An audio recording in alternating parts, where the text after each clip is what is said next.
आज हम लोग देखेंगे फास्फोरस के बारे में, जिसका संकेत होता है P। और यह P ब्लॉक का तत्व होता है। फास्फोरस जो है P ब्लॉक का तत्व है, ठीक है, जिसका संकेत है आपका P। और इसका परमाणु क्रमांक होता है 15। और इलेक्ट्रॉनिक विन्यास को इस प्रकार से लिख सकते हैं 1s2 2s2 2p6 3s2 और 3p3, ठीक है। तो इतना तो हो गया। अब देखते हैं हम लोग फास्फोरस के अपरूप। अपरूप मतलब फास्फोरस तो है, लेकिन उसी के कई रूप हैं। जैसे कि पहला क्या है, white phosphorus, red phosphorus, black phosphorus, violet phosphorus, मतलब कि सफ़ेद फास्फोरस, लाल फास्फोरस, काला फास्फोरस और बैंगनी फास्फोरस। इतना तो दे दिया गया है आपका, तो उसी को हमें, और इसमें सबसे मोस्ट इम्पॉर्टेंट है आपका सफ़ेद और लाल फास्फोरस। ये दोनों आपका मोस्ट इम्पॉर्टेंट है, इन दोनों को पूछा जाता है एग्ज़ाम में। तो दोनों में अंतर क्या होता है उसको देख लेते हैं, ठीक है। देखो, श्वेत फास्फोरस को ही पीला फास्फोरस भी कहा जाता है। क्यों? क्योंकि जब श्वेत फास्फोरस को खुले वायु में छोड़ दिया जाता है तो वह रिएक्शन करके उसका कलर धूमिल हो जाता है, मतलब पीला कलर में वह चेंज हो जाता है। इसी कारण से श्वेत फास्फोरस को हम लोग पीला फास्फोरस के नाम से भी जान सकते हैं। जैसे कि P4 है, वायु से रिएक्ट करके क्या दिया, येलो फास्फोरस दिया। और लाल फास्फोरस जो है वह बहुलक के रूप में होगा, मतलब कि इस प्रकार से चैन के फॉर्म में जुड़ा रहेगा, ठीक है। चैन के फॉर्म में जुड़ा हुआ है।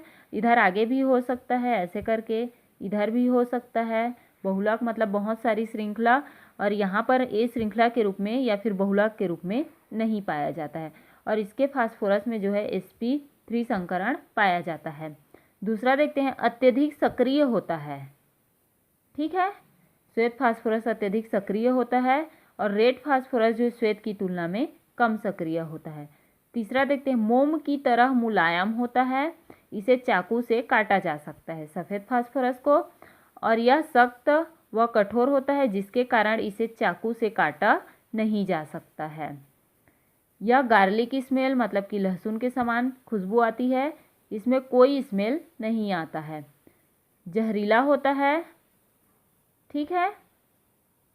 अगर किसी के शरीर में या फिर किसी इंसान को इसको खिला दिया जाए तो उसका जबड़ा जो है गलना शुरू हो जाता है, इतना यह जहरीला होता है।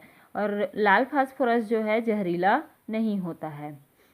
आगे देखते हैं, छठवां है, वायु में खुले रखने पर जलने लगता है, इसीलिए हम लोग इसको खुला नहीं छोड़ सकते। वायु में खुला रखने पर क्या होता है, जलने लगता है। खुला रखने पर यह नहीं जलता है।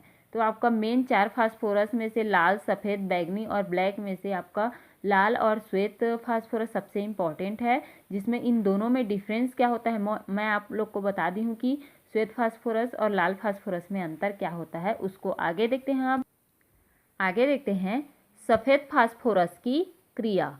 P4 हम लोग लिए, जो है आपका सफ़ेद फास्फोरस। जब इस सफ़ेद फास्फोरस को एक्वस सोडियम हाइड्रोक्साइड के साथ क्रिया कराओगे तो फास्फिन गैस देता है, मतलब कि यहाँ का जो H है वो क्या बनाया, PH3 गैस के रूप में क्या हो गया, बाहर हो गया।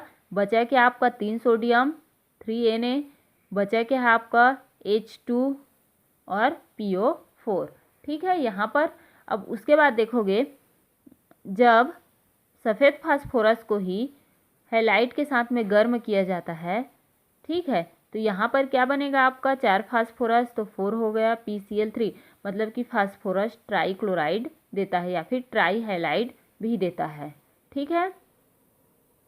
अब जब फास्फोरस को ऑक्सीजन के साथ में अभिक्रिया कराते हैं तो देखो 5 दूनी 10 ऑक्सीजन है और ये क्या है, 4 फास्फोरस है। तो फास्फोरस डेका ऑक्साइड का क्या करता है, निर्माण करता है। और जब सल्फर के साथ में क्रिया कराते हैं तो क्या देगा, phosphorus try sulphide. Phosphorus gas के साथ में जब अभिक्रिया सल्फर गैस के साथ में जब अभिक्रिया कराई जाती है तो उससे फास्फोरस ट्राई सल्फाइड देता है, ठीक है। उसके बाद आगे क्या है, जब उसको गर्म किया जाता है, सफ़ेद फास्फोरस को गर्म किया जाता है तो वह अणु के रूप में क्या हो जाता है, टूट जाता है।